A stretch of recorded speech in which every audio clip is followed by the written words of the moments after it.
Welcome to In the Green Room. I'm Kinga. And I'm Chad. And welcome to In the Green Room, Alice.km. Hi, thanks for having me. Music producer and DJ. How long have you been DJing for, and how long have you been producing music for? I've been DJing for, I think it's 9 years now, and producing for 5. You look so young. Wow. Thank you. 9 years. You started when you were a baby? Nope, and I'm not going to say how old I am. You don't need to. You look great. Thank you. Well, you have an exciting new show coming up. Right off the bat, we can talk about that to promote it a little bit. Yeah. So it's October 10th, right? Yes. And where is it? Tell our listeners. Walter Wherehouse in Phoenix, and I am opening for my favorite artist, LPGOB. That's so exciting. So that's October 10th. What time? The show starts at 9. Okay. And Walter Studio is No, it's located... Walter Wherehouse. It's a different venue. Oh. Yeah, it's west of Phoenix, or west of downtown Phoenix. I think it's still in Phoenix, but it's a little bit west of downtown. Walter Studios is like right in downtown. Okay. So yeah, it's two separate venues. I thought it was Walter the same Warehouse is a lot bigger though. It's about It's huge. 2 or 3 times the size. Really? Yeah, Have yeah. I been there? Is that... No, I don't think so. Remember that one time you and Rachel, it was way down there and it was kind of like a big warehouse Yeah, that was a different venue. and you guys DJ'd together that at was like 1 in the Phoenix morning. Warehouse Project or something Okay, like that. okay. Yeah. Oh, cool. Yeah. Yeah, it was Or really cool. Warehouse 213. I don't know.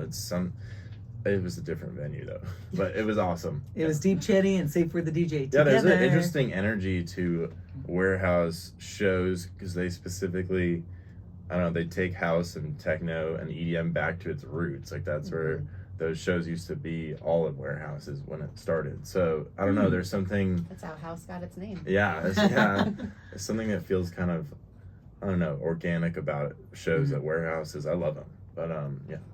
The warehouse scene in LA is crazy. Have you played at any of the warehouses in LA or? I have played with this party called Underwear. I've actually heard of that. Yeah. Nice. And I've also played Malfunction. Those are the 2 LA warehouse parties Wow. I've done Yeah. so far. How did They're you very get started? cool Like, out there. what made you decide I want to DJ? So, How did you get into music? I started singing as soon as I could talk. Oh, I forgot to tell Chet she actually sings when she's DJing, which Very is cool. so cool. I'm assuming you sing on your own songs then and do your own vocals. So I didn't used to. I have a lot of like collabs with other vocalists, but all of the music in the past year or 2, I'd say, that I've been making and starting to release or have upcoming releases scheduled for, I do have my vocals on. Very Yay. cool. Very cool. Are That's you gonna end up having or do you already have a live aspect of your show? Then it sounds like you're doing your vocals live. That's awesome. Yeah, I started doing that this year. Awesome. So are you gonna have the live setup at Walter then? Yes. Oh, awesome. People can hear you sing live then. Very Yeah. cool. And that is perfect fit for LPGO because I feel like she does a lot of keys live and other stuff live. So she's super talented. Yeah, she's amazing. She's Well, a big I'll be inspiration there. of mine. When? How do we get tickets? They're on sale now. And how much are they? Oh, I don't know. Okay. Walter's shows are usually very affordable, usually like between like 25 and 35. Okay. That sounds Yeah. about right. Yeah. If we get so it now. I think up until it sells out. It probably goes up Okay. like $10 or something the day up. So yeah, it's better to get the tickets sooner rather than later. But We'll get a big group and we'll all come. That'd be amazing. Yeah. that venue though, not only does it have amazing sound, but it has such cool artwork all throughout it too. Yeah. Yeah. So anybody who hasn't been to Walter Warehouse, it sounds like you haven't even been there, but it's a very, You'll love it. No, I don't know if I have or not. it's Because like I've an been- art gallery and a venue all in one. Well, then I Because have been there. Please, I went to something that was really artsy. Where is it? I already explained that. I It's think on it's like like 21st. Avenue. Yeah. Okay, I've been there. Okay. Yeah, I've been Well, there. what artist did you see? I don't know. I went with Wendy. I'm having trouble believing that you've been to this. It's hard to forget this place. It's such a unique venue. Okay. Yeah. And there's multiple art cars set up inside the warehouse Oh, wow. in addition to the gallery. Yeah. There's a lot going on. Yeah. Okay. Well, Yeah, I'm going to and- be there for October 10th. You know, we And have it's a in like family art it's in the gallery. last Did you know that? area. Oh, Chris was telling me. Yeah. Yeah. Gallery it's in the Andrea. last area you would ever assume to find a venue, because it's like in the warehouse district where like by the train tracks. So I don't know. The first time I went that's there, where a venue belongs. yeah. Well, you usually would think it's like in a bar district or something like that. It's where a true underground venue belongs. Yes, but when I was first looking, the first time I ever went there, I thought I was like lost. I was like, how is there a venue around here? And then you walk in, and it's spectacular inside, like a bunch of bars, really Do they have clean better wine there? bathrooms. I don't know if there's a wine selection. Well, that's why I I think love. there's 1 or 2 wine options. You just put on a Thing. music festival, which can you talk a little bit about that? And what I loved so much about this festival was that you guys had great wine, Rune wine, Arizona wine. Yeah. So I have an event production company called Last Night's Makeup, and this is our 3rd year doing a festival at Rune Wines in Sonoyta. My partner and I are friends with James, who owns Rune, and that's how this came to be. He started booking us to like DJ various parties that he was having at the vineyard, and then it just kind of snowballed into being like, what if we just do like a single day festival here?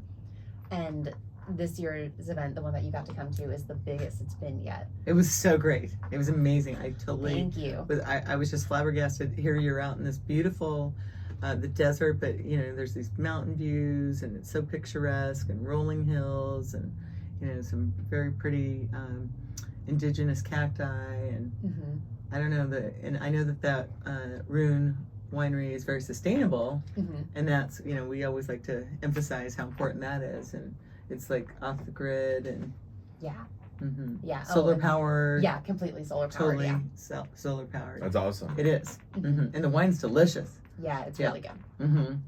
I drank I didn't have time, but I was going to bring next time Gunsmoke, because it's one of their wines. That's Rune owns this. Is it Brigade or?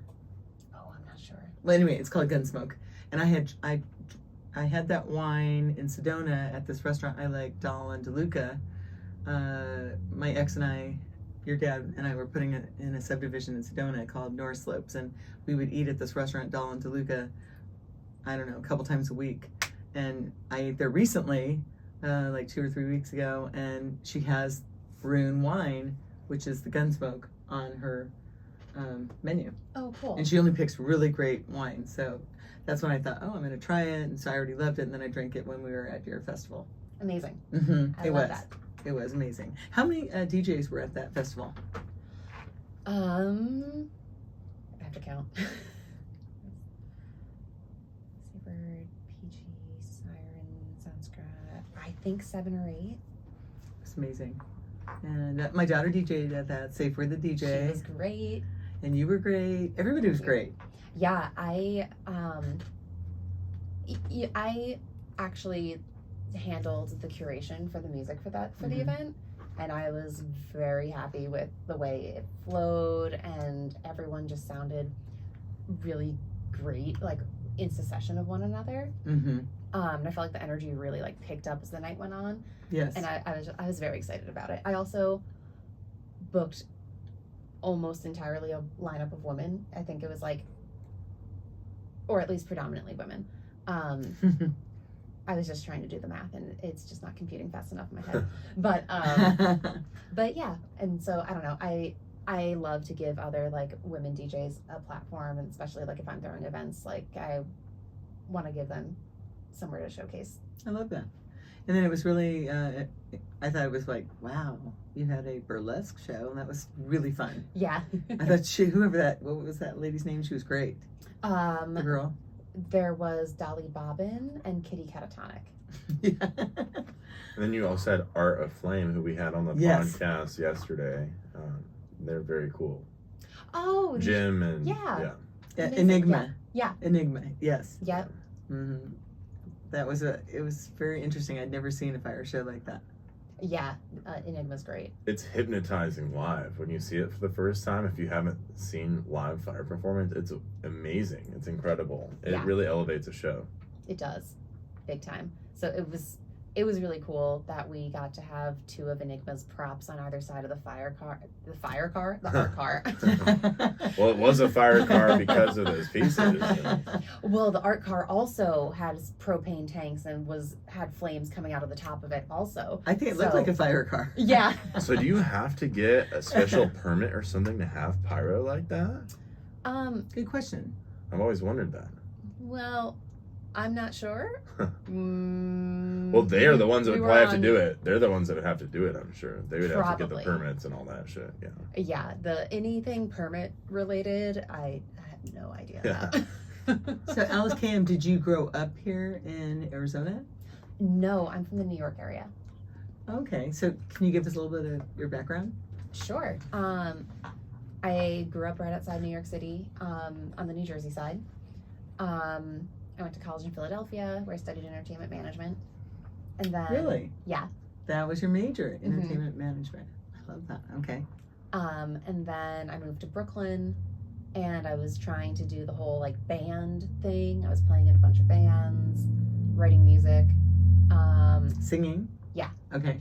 And playing keyboards because I play keys as well. And did you start it off with piano? as a kid, yeah, I played piano. Mm-hmm. Chet plays the piano too.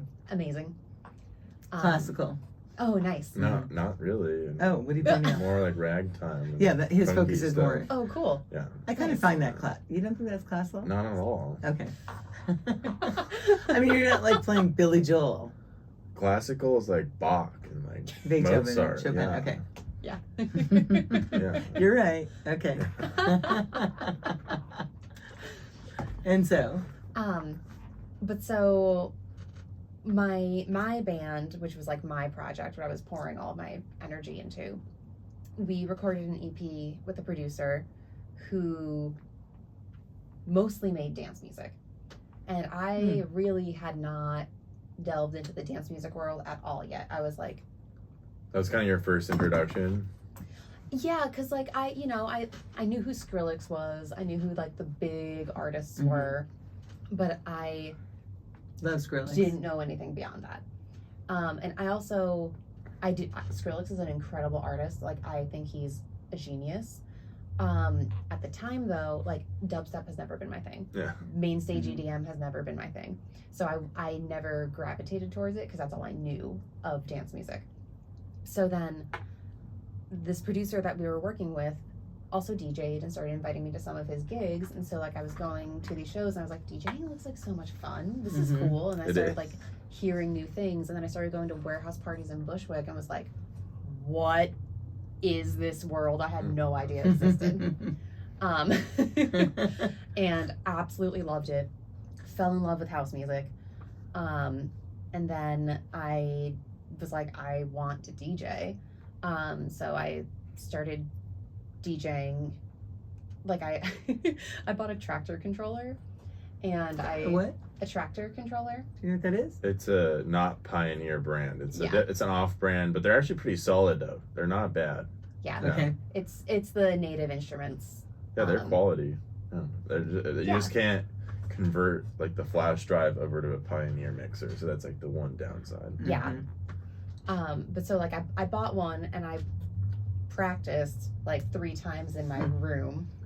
And then I don't know, a new bar opened in my neighborhood and I was hanging out there and I was living really far out, like on the edge where like Bushwick meets like East New York and Bed-Stuy, and like not where all of like the things were happening in the neighborhood. Does that make sense? And so there weren't many bars in the area, and so one opened up on my block, and that became the spot where everyone who was like under 35 went to hang out in the neighborhood. And so met a bunch of people, made a bunch of friends, and I was talking to someone one night there, and he was like, oh, I DJ, like whatever. And I was like, oh, I'm starting to DJ too. And he goes, oh, I have a gig here Sunday night. Do you just want to play back to back with me? And I was like, okay. And I was like, I've literally practiced 3 times before. So I just said yes. That's courageous to say yes in that position, though. Sometimes you have to put yourself out there, though. Yeah, because I kind of felt like... Did it backfire, though? Was it like a train wreck gig, or did you play it pretty well? No, the bar asked me to be their Friday resident. Oh, so you crushed it then. Yeah. Wow. So it sounds like you just took it off, Oh my like gosh. right from the get go. Then, if it, like did you practice a decent amount from when you found out about the B2B up until then, or did Yeah. you just winged it? Damn, wow. I just downloaded a ton of music and completely winged it. Damn. And in hindsight, like from how I play now, I did not play well. But I didn't train wreck and I didn't do poorly, you know. But so then I had a standing 6-hour gig every Friday Wow. night because, you know, because bars are 10 to 4 there for like a nighttime party. So I got very comfortable very quickly with. And did they pay well? Oh no, they didn't pay me at all. But Oh. but But you got experience. yeah, but I at that point I was like, I'm still learning how to do this, so like I don't care about getting paid. Right. Yeah. So is that kind of what made you realize you wanted to become a performer instead of doing management? Because you studied management. So sounds like you're originally planning on becoming like a manager then, or did you always know you wanted to be a performer? Oh no, I've been on stages since I was like 3. Oh, so yeah, so you yeah. knew then. That was just what the major that you took then. Okay. Yeah. Like I grew up living at my dance studio, like in choirs, doing theater. Like I very much have always Oh. been like wanting to be a performer. So you're a dancer as well. Yeah, I don't really do it anymore, but Mhm. oh my god, I used to. You were live at the dancing studio. a lot when you were DJing. Oh no. I mean, I still like Mm-hmm. dance, but I don't like do ballet anymore. Okay. Yeah. Well, okay. don't trust a DJ who doesn't dance. That's like- Oh, absolutely. But yeah, no, I wound up like studying entertainment management because at that point I still didn't know how to like become an artist, and so that seemed like the next closest thing. It was smart. So you did the gig in your neighborhood. You did it passionately because you weren't paid. It was your What brought you to Passion project. Arizona then? yeah. And how did that? Was that after college? When did you come to Arizona? Good question. So after New York, I followed some bandmates to Los Angeles, and I was living in LA for 2 years, and then during the pandemic, my partner bought an RV from. Is this Christopher? Yeah. Okay. He's From- a DJ as well, a musician. Okay. We run Last Night's Makeup together. Very cool. He bought an RV that was in Tucson, and so Okay. we were like, you know, the world shut down. Maybe, I don't know, we were seeing all these like van life videos on TikTok, and we were just like, well, maybe let's just do that until like life, you know, we can like be in public again and whatever. So we moved out of our places in LA. Wait, how did you meet him? We met at a friend's birthday party.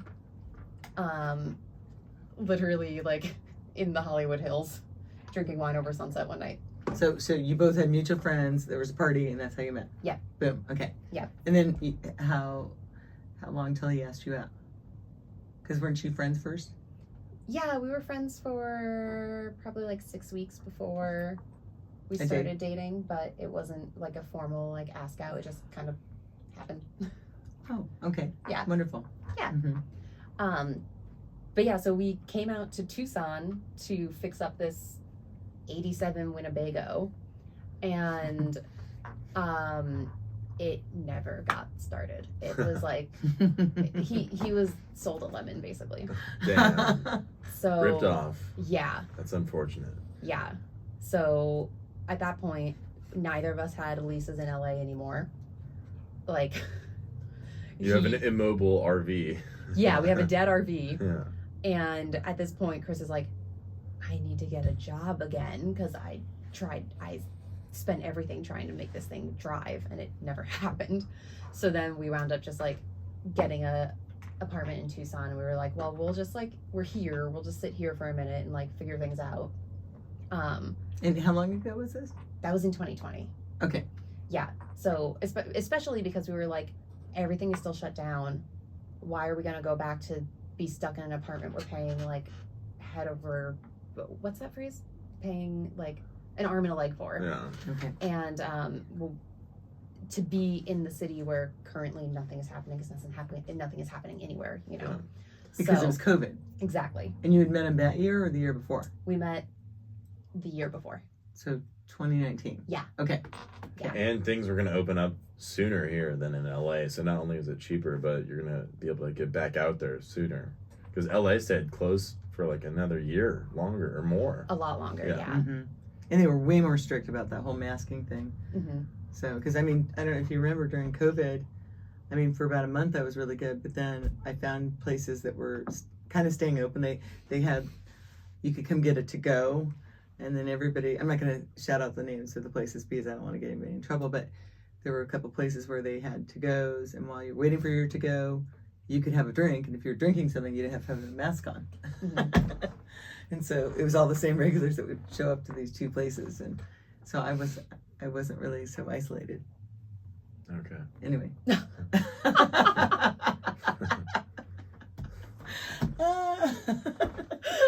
Okay. So back to you are now in Tucson, and the RV's not working, and what happens next? So we got a place, and we're hanging out. And then when things start to like reopen and shows start happening again, we got residencies at like, I think there was a point where we had 3 different weekly residencies, I think, in Tucson. Wow.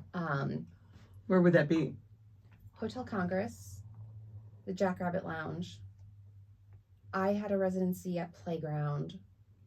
I feel like I'm forgetting one, but we basically we started playing parties all over the city and trying to really like build up our events.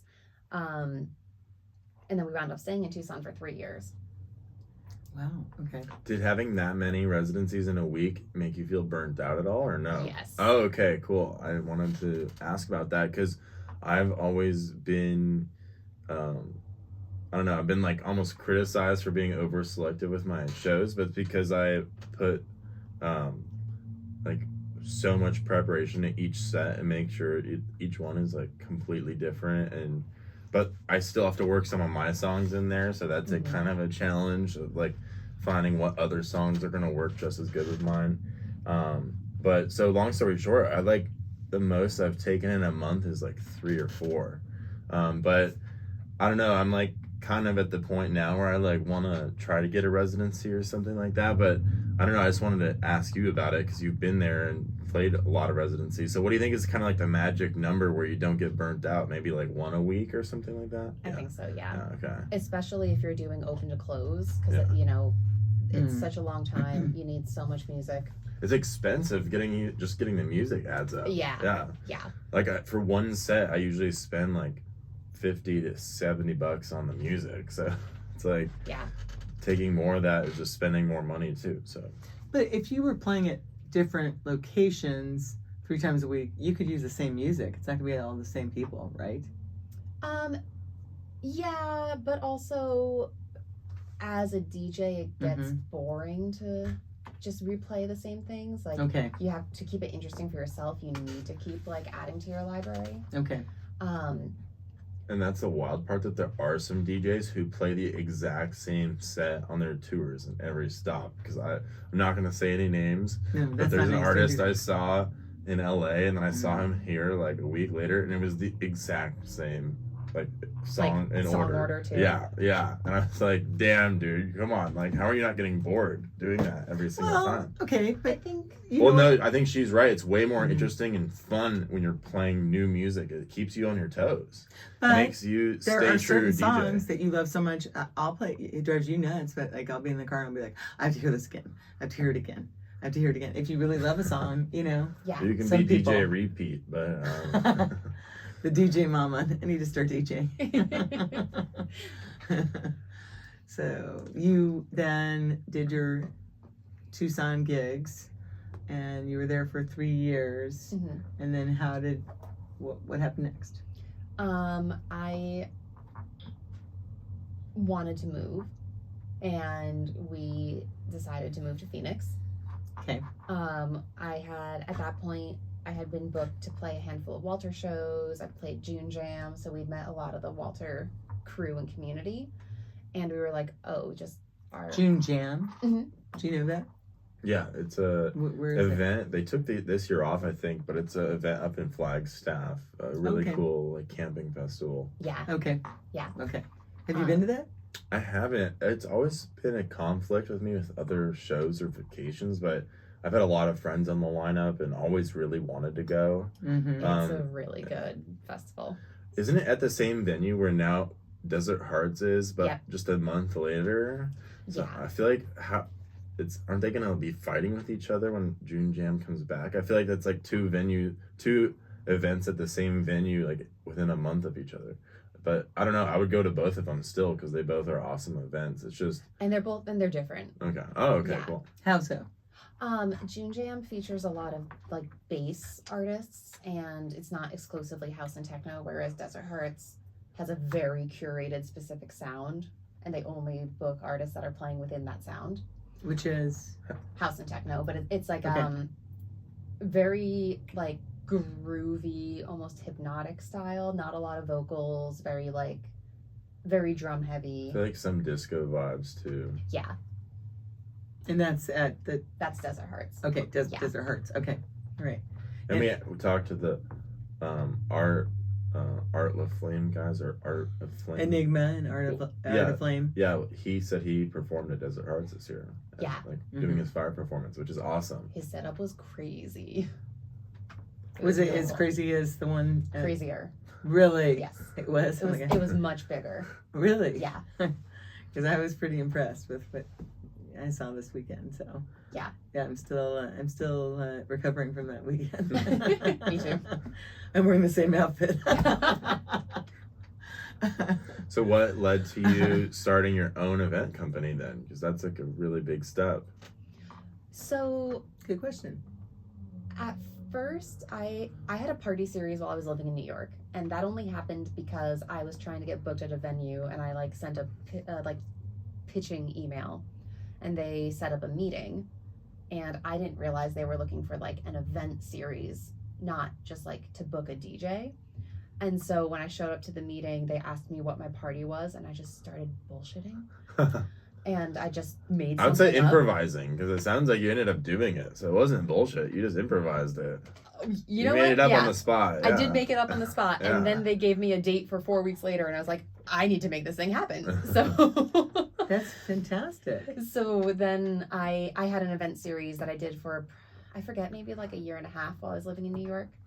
And then when Chris and I started dating, he also has a background in events. He's been doing events for like 20 years at this point. Where would that be? In California? In LA, yeah. In LA, okay. And is there a little bit of an age difference? Yes. Okay. Yeah. Okay. He's 10 years older. Okay, that's what I thought. But we were like, oh, we should throw a party together. So we threw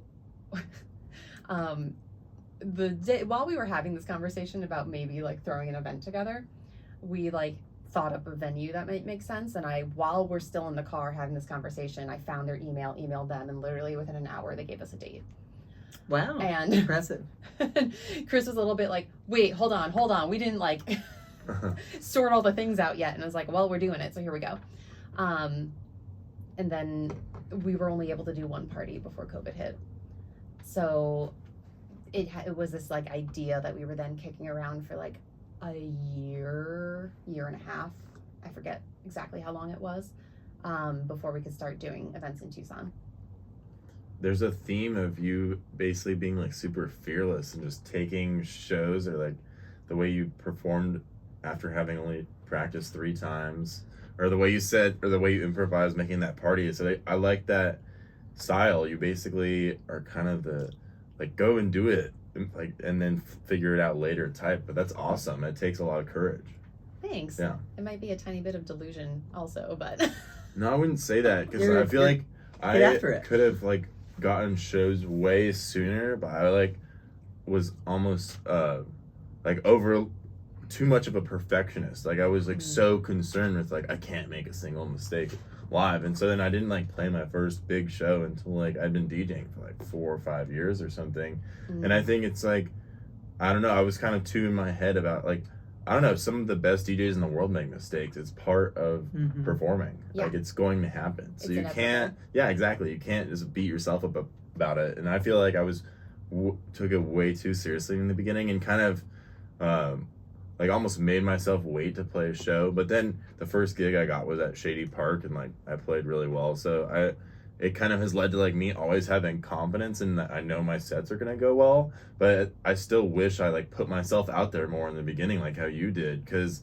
I like had proficient skills to play like at venues for years, and just honestly, if I'm being honest, I was kind of scared that I didn't want to make mistakes. Mhm. And so I love that you were fearless and like, I'll do it, and just put yourself out there. So if somebody's listening, do it more like her. Don't be like me and be too worried about making mistakes, because they're gonna happen. You just have to make up for it after, improve your next few mix-ins and make up for it. So It's also, well, first of all, thank you, appreciate it.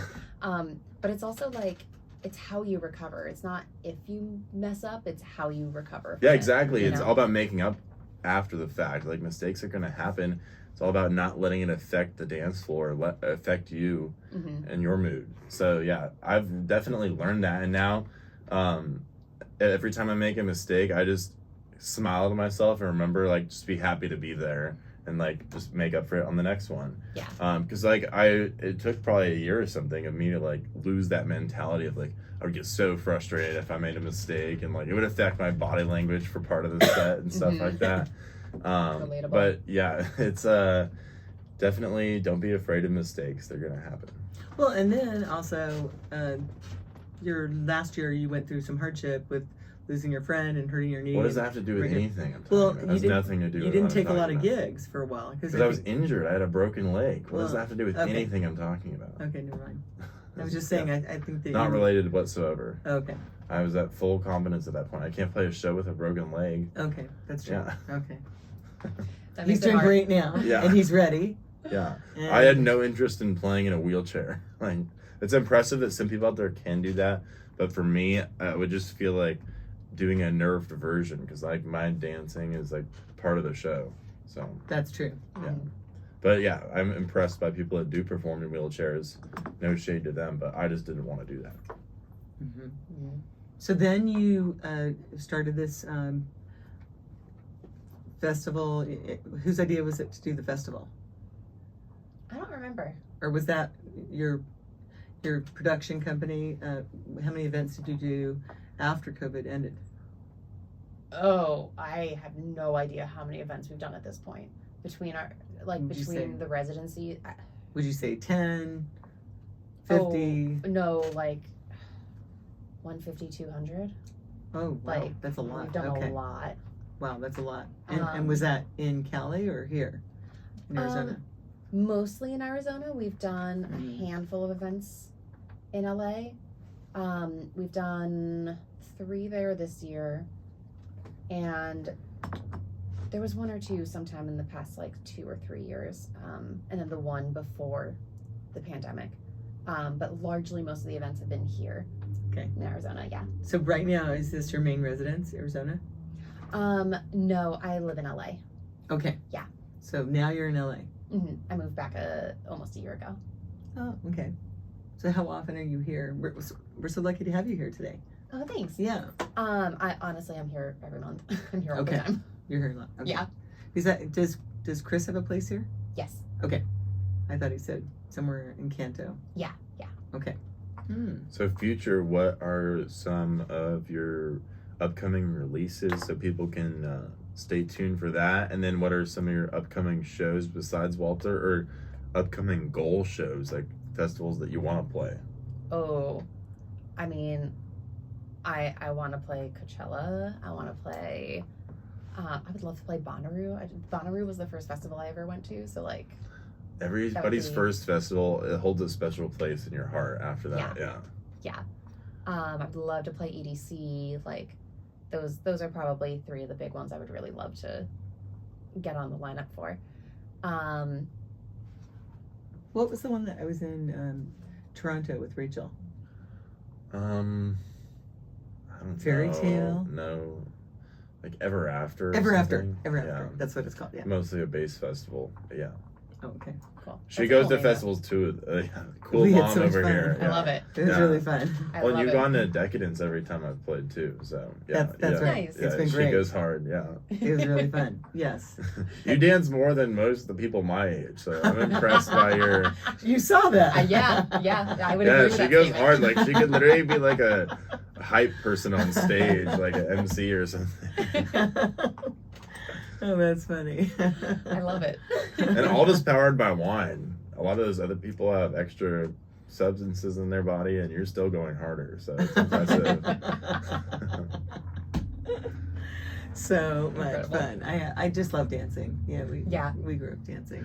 When you were asking earlier about why more venues don't have wine, I have a theory. I have heard a lot of people say that when they get kind of wine drunk, it makes them kind of sleepy. So maybe that's why it's not at that many venues, because you have all these venues where the headliner is coming on at 1 a.m. You can't have people falling asleep. Or Well, there's wine, but there's not good wine. Yeah. I don't know. Some of the venues I can't even. Some of them don't have wine at all. Like Because Chet drinks wine. Like at Sun Bar and Dark Star, I don't think they have any wine Yeah. at all. Zero. Really? But Yeah. those are also located right next to the university, Yeah. and I think it's way less common for Yeah, that's college true. kids to drink wine. That's accurate. That's accurate. That's So, true. And probably also because it's more expensive. Mm-hmm. And Makes people most wine sleep. snobs don't want to have wine out of a can. And so if you open up the bottle. Yeah. What's wrong with slapping the bag? No, I'm kidding. I'm kidding. Yeah. So I wanted to hear about Dirty Bird. Yeah. Tell us about that. And dumb it down for people that don't know. Tell us all Sure. about it. So Dirty Bird is an iconic house label. It's been around for I don't even know how long now. But correct me if I'm wrong, Claude Von Stroke founded it? And Justin Martin. And Justin Martin. Yeah. Okay, cool. So they've been a huge name in the scene for a long time now, and I was just a guest on Dirty Bird Radio last week. Very which was exciting. Yay. Very amazing. exciting. Congratulations. Yay, That's yay, a yay. big Thank you. accomplishment. It was definitely, I was like, Yay. artist achievement, check. That's so exciting. How How do we listen to it? It's up everywhere. It's on SoundCloud, YouTube, Apple Podcasts. I think those are the 3 streaming platforms. It's been played on a ton of radio stations, which is really cool. Like I was looking at Song Stats, which is an app for artists and labels to track placements of your music. And the radio plays list, I was scrolling. I was like, oh my god! For my one of my tracks that I included in there, it's just so many different stations it got replayed on, which is really cool. Yay. That's Very really cool. cool. You deserve it. So do you have an deserve it. upcoming release on their label, and that's kind of what made that show happen, or that mix happen, or? No, but That's still awesome. You got on their radar without having a release on their label, because it means your sound still aligns with their label. So yeah, the host of the show, Victoria Rollins, we have been talking about maybe collabing on a track together. So, we're looking Smart. forward to it. yeah. We're excited to hear it. We need to get a session booked. We keep missing each other with travel dates, but we'll get something on the books. So would you say what percentage of your songs that are your songs are just solely you, and what percentage are collabs with other people? Maybe. It used to be 100% just me, but in the past 2 years, I've been trying really hard to do a lot of collabs. It's really smart. Yeah, there. Because you really get, to me, that's how you branch out more. Yes. Because if you do a collab, then all those people that love that person are now listening to your song too. Yes. So I think it's really smart. And you get better music when more people are working together on it. I love that. At the end of the day. That's incredible. So recently, most of my upcoming tracks are either a collab with a vocalist, or I just put out a collab track in May with a longtime friend, and I have 2 other collabs that are in the works. Just wrapped another one, so just trying to keep working with more people and keep making different I love sounds. you stay so busy. I love it. It's very inspirational. So what's your favorite song you've released so far this year? And then what's your favorite older song? of yours. That way, I was just going to ask one of this. our listeners that hasn't heard your music before can go and listen to those two first, and then they'll know, like, oh, this is what Alice.km sounds like. Ooh, okay. Love so, favorite release from this year is a song called Won't Give You Up, which features my friend Yolanda Mutasasira on vocals. She's a stunning vocalist, absolutely incredible.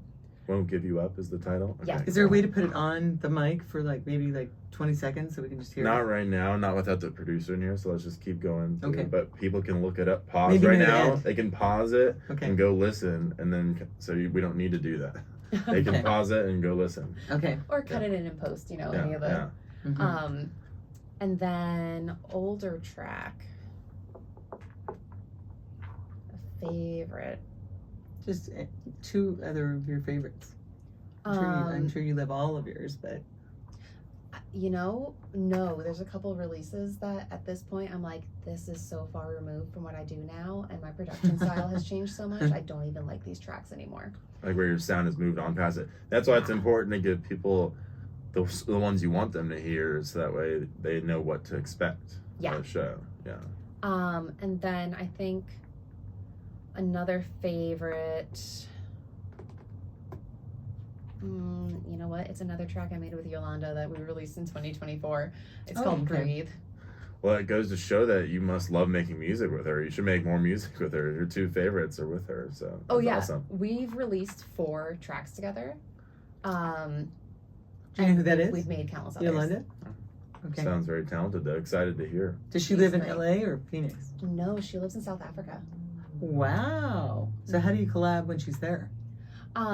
We send project files and stems back and forth, and she sends me vocal stems, and then we. Wow. Yeah, So you work don't on do it Zoom. sitting side by side. No, her and I have done a lot of Zoom sessions together, but we also have reached a point where we just like trust what one another is doing. We don't even necessarily get on Zoom anymore. I'll just be like, "Do you like this track bed?" And she'll be like, "Yep," and like write something and send it back to me. So I love that. How did you meet her? we were both in a private mentorship group for a while, and so we met while we were in that club together. Love it. Very cool.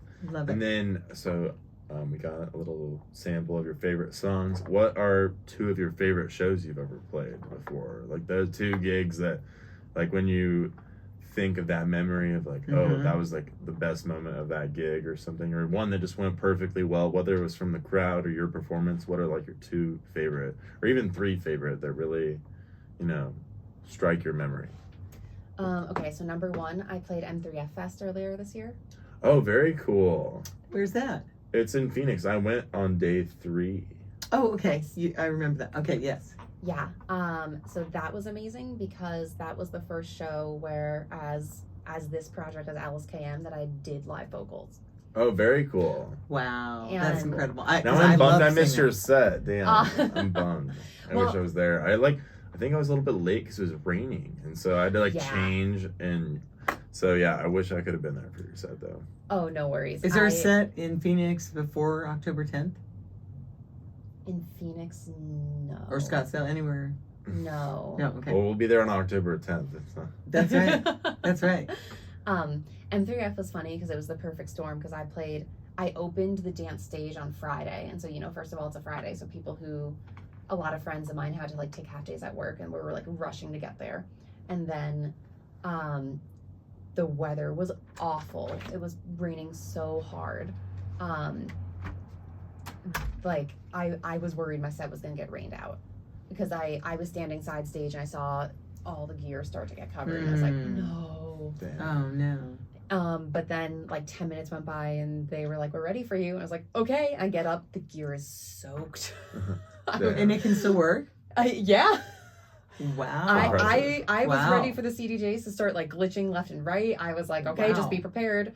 But everything worked totally fine. It was great. Wow. I'm surprised at that. Yeah. Mhm. But so that was amazing because even in those conditions and like the wind was crazy, it was like 50 degrees outside. Like it should not have been that cold at that time of year. I still, even at that, and then a ton of my friends their Ubers dropped them off at the wrong side of the park, and it took them so long to get back around and into the gates that they missed my set. Oh. And so Oh. even with all of those factors, like there were a solid 30 people I encountered over the course of the day who were like, I missed you because of, you know, these different factors that all piled up. Even with all of those things piling up, there was still like almost like between 80 and 100 people that showed up for my set that day. Which that's great. you said you had Yeah. the opening slot. It's Yeah. hard to get that level of people at an opening slot at all, especially Yeah. with the weather. Yeah, so Yeah. I felt very lucky. That was an amazing show. I played a set of entirely my music. And that was fun. Also, a friend afterwards, he like wasn't necessarily familiar with my catalog. He was like, I Shazammed a bunch of tracks and just realized you were only playing your music. And I was like, yeah, dude. I was like, awesome. I'm glad you were doing that. Did you do an all original set then? Yeah. Wow, that's Yeah. impressive. That's Wow. so impressive. Thanks. Well, Rachel and I were driving to your event this weekend, and we listened to a lot of your songs, and I was just like, so I Aw. knew ahead of time that I just loved your music, and I was super excited. And Rachel said that you sing live, and so I was like, that's so exciting. Did you have to wear like a lot of like rain gear or something? Because I remember it was so cold on that first day, because I'm assuming it was on Friday then. Yeah. Yeah, I literally was so late because I like almost left, and then I was still cold wearing like long sleeve or like a hoodie with pants, and I had to put on like extra layers. So did you have to wear like a lot of layers to stay warm, or were you warm enough from like moving around? Oh, once the lights are on, you're good. I did have a heavy jacket at first, and I was upset because I had spent so much money on this super cute outfit just for the festival. And so actually M3F had asked me to do this content piece with them where like I went shopping with the M3F team at, I'm totally gonna blank on the name of it. I think it's called Antique Sugar downtown by Cobra Arcade. It's a vintage shop. I love that name, Antique Sugar. That's I'm cool. pretty sure that's the name of it. But like the shop had pulled and styled like 6 different looks for me to try on, and I wound up buying one of them because I loved it. It's downtown Arizona? In Phoenix, yeah. Okay. Gabe, can you look up, is there a store named Antique Sugar?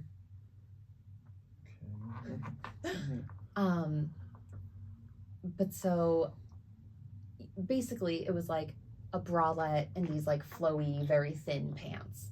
And I was like, it's gonna be 75 and sunny, it's gonna be great. So then I'm in the green room before the set, which is a tent, and literally I have Chris was acting as my tour manager, and then my videographer both ran to the cars to get blankets for me to try and like help me like not be shivering before going on stage. I'm wrapped in the sleeping bag, I'm wrapped in a blanket, I've got my jacket, I've got someone else's jacket, I'm just covered in all these layers, and I'm shaking, I'm so cold. And I was like, all right, we gotta get up there, we gotta do it. And within the first probably like 8 minutes of being on stage, like jacket gone, like didn't need it. Like as soon as you're under those lights and moving, it's toasty. See, this story illuminates that you're truly an optimist at heart, because so many people that aren't optimistic would be like so frustrated, like, oh, that's so frustrating, the weather, reduce the number of people at the set, it was so frustrating that it was cold and like rainy, like there was like a lot of factors that were kind of frustrating, but the fact that you still made that one of your favorite sets and are focusing on the positives, like that you still got 100 people there despite the weather, and the fact you got to perform the vocals for the first time and it all went perfectly, like it just shows that you're very optimistic and like dwell on the beautiful sides of the show, which is awesome. Because it sounds like you had to overcome a lot of adversity for that show, but it still became one of your favorites. So that's awesome. Because I feel like it would take me like a bit of work to get over the frustration about the weather, because that definitely, you probably would have had a packed stage like front to back if it wasn't for the weather, because it really was so bad that day. So the fact that you are still able to pull that was one of your favorite performances, that's awesome. Thanks. Yeah. And so what would you Appreciate put as that. number 2 favorite performance behind that? Number 2, so last year was my first time at Burning Man. Wow. You got to perform congrats. then, I'm assuming. Wait, was Very it 2 years cool. ago? Very Last year? cool. Last year. Okay, last year. Okay. And So it wasn't the Mud Fest. No, not the Mud Fest. Okay, because Rachel was at the Mud Fest. Yeah. Okay. No. There was perfect weather for my first burn. But I stayed with Camp Walter, and they curated a party one night at the camp, and I got to play right ahead of Nala and Vanessa, Wow. who I love both of them. And that was so much fun because over the course, I think I played from 12 to 1:30 or something like that at night. And over the course of my set, it went from there being like 2 people dancing to a full dance floor. Wow. And then everyone like stayed because obviously Nala and Vanessa are both incredible DJs, and they really know how to like keep a crowd moving. Because I think at Burning Man it's very easy for something to like suddenly have a thing and then everyone disappears like onto the next thing, you know. And they're both those type of artists that have like banger after banger after banger. So they're like, wait, I need to hear that one still. So you like gotta stay. Yeah. Yeah. But that specifically was really cool for me because that's one of the few times that I know for a fact I was in the flow state while I was performing. Just like being in that environment. I didn't have access to my phone for a week because there's no service. Right. So how do you do it? Just like fully immersed in I prepared all my music before even leaving for the playa. So I just knew I had whatever I was going to play set already. But yeah. It's an advantage. She was more present in the moment and like feeling the flow. Like she was saying, she was in that flow state of like where your brain is just on the perfect level of creativity and performance. It's the best feeling ever. Because sometimes the adrenaline is hitting a little too hard to truly feel that, or there can just be other factors or something like the rain or gear malfunction, like any, so many things. So do you have to be invited to go to Burning Man? And once you've already been once, then you can go again? How does that work? No, anyone can get a ticket and go. It's just expensive, like what? Yeah. Like $5,000 or something? I think... I think it's more like 1,000. Yeah, because I know for 2 tickets and a vehicle pass, the past 2 years I paid $1,500. Yeah, that's not bad. Yeah. Okay. But the preparation, it gets more expensive once you add on. All renting the RV is thousands. So when I go, I'm going with a 5-star RV. It's gonna be like the Ritz RV. I'm really excited to go to a regional burn. I really want to go to Burning Man too. Like it's high on my list. Well, Chet has traveled a lot, and not nearly as much as I want to. I haven't traveled that much. Okay.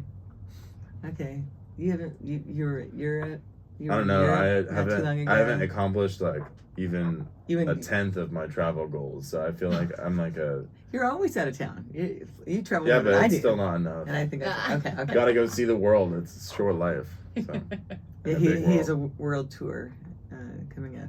No, around the world trip. It's not a world tour. Okay, that's what I meant. Touring the world. Those are 2 different things. Okay, with 2 friends. A trip. A world trip. I want a tour eventually, but I'm not at that level yet. With more releases one day, but that's the goal for basically every musician. I would say that's probably your goal too, doing a tour, getting paid to travel to play your music. Like, what could be cooler than that? Yeah. I got a little taste of it last year. I had a string of 12 weeks where every weekend I was in a different city playing shows, and it wasn't like a intentionally mapped out tour. It just kind of happened that way. Like I played Phoenix, LA, Philly, New York, Flagstaff, 2 radio shows in London. Like I just happened to like. Hey, I've seen people market like a 6-city like a 6-city string of shows. So you definitely could have marketed that as a tour if you wanted to. I could have. What happened was like they weren't all booked at the same time. It wasn't like they didn't all fall together in a way where I could really label it as a tour. Yeah, but this is a timing thing then, Yeah. but it sounds like it ended up basically effectively being a mini tour. That's really cool. yeah, it was awesome. So We what only was it have- like? We only have a minute left, but we have to to do go part 2 international. because Yeah. I didn't get to half my question, so we Oh need my part God. 2. Part 2. So what do you want to end the last 30 seconds with on what you want for your bucket list? Number one thing. Bucket list? Yeah. Number one thing is a world tour. Okay. Yeah. World tour. Well, and don't forget to see her at October 10th at Walter Wherehouse. And what's your Instagram? Alice.km, and there's an underscore after it. Okay, and we'll talk about how you win some contest. What was We'll the talk about that contest? next time Next because we have time. like 10 seconds. So, So, that's a little teaser. We're going to talk about the contest. We have a lot more to talk about. So Saving the Planet, one song at a time. I like it. Go listen to her music. Very talented.